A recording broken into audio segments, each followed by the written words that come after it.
Hello అండి. నేను మీ ధనలక్ష్మిని. ఈరోజు మనం ఎన్‌కేవి వరల్డ్‌లో చూస్తున్న రెసిపీ అండి. టమాటా రైస్ అండి. చాలా ఈజీగా, టేస్ట్‌గా ఎలా చేసుకోవాలో మనం ఈ వీడియోలో అయితే చూద్దాం. ముందుగా స్టవ్ అయితే ఆన్ చేసి ఒక స్పూన్ అయితే నెయ్యి అయితే వేడి చేసుకోవాలండి. అందులోనే కొంచెం ఆయిల్ అయితే వేసుకోవాలి.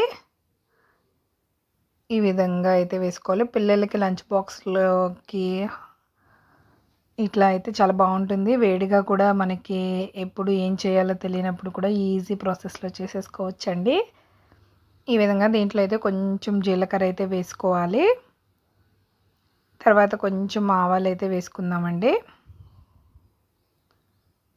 అవి కొంచెం కలరు మారేంత వరకు మనం వేపుకోవాలండి. చూస్తున్నారు కదా! దీనిలో తర్వాత మనం ఆనియన్స్ సన్నగా తరిగి పెట్టుకున్న పచ్చిమిర్చి కూడా వేసుకోవాలి.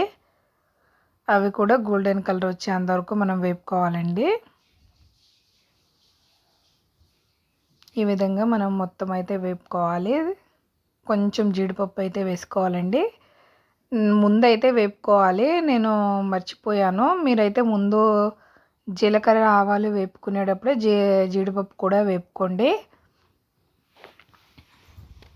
ఈ విధంగా అయితే మొత్తం వేగేంత వరకు మనం వేపుకోవాలండి. జీడిపప్పు వేస్తే టేస్ట్ అనేది చాలా బాగుంటుంది. ఈ విధంగా మనం రుచికి సరిపడినంత ఉప్పు అయితే వేసుకోవాలండి. తర్వాత పసుపు అనేది కూడా మనం కొంచెం యాడ్ అయితే చేసుకుందాము. ఈ విధంగా మొత్తం అయితే మనం వేపుకోవాలండి.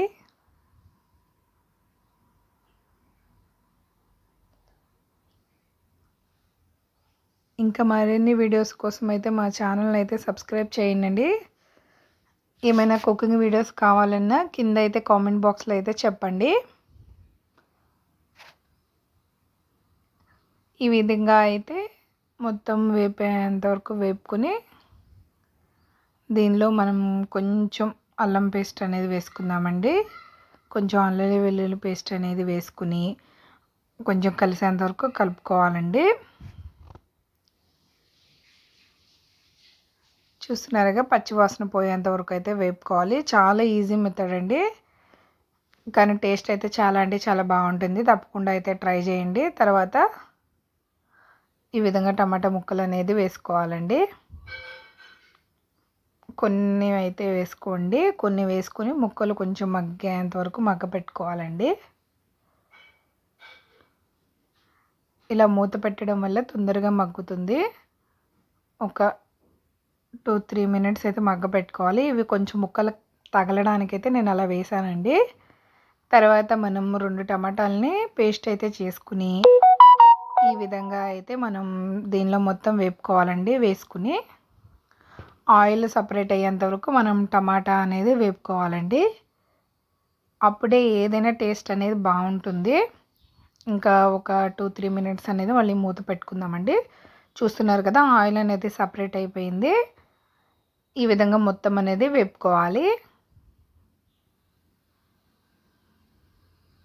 ఈ విధంగా వేగాలండి. దీనిలో మనం తినేంత కారం అండి. నేనైతే నిర్వాణ బాక్స్లోకి అయితే చేశాను, అందువల్ల కొంచెం తక్కువ వేసాను. తర్వాత కొంచెం గరం మసాలా అనేది వేసుకోవాలండి. దీనిలోనే మనం కొత్తిమీర, కొంచెం పుదీనా అనేది కూడా వేసేసుకోవాలండి కట్ చేసి.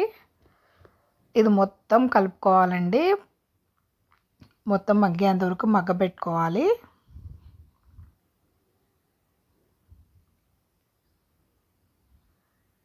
చూస్తున్నారు కదా, ఈ విధంగా.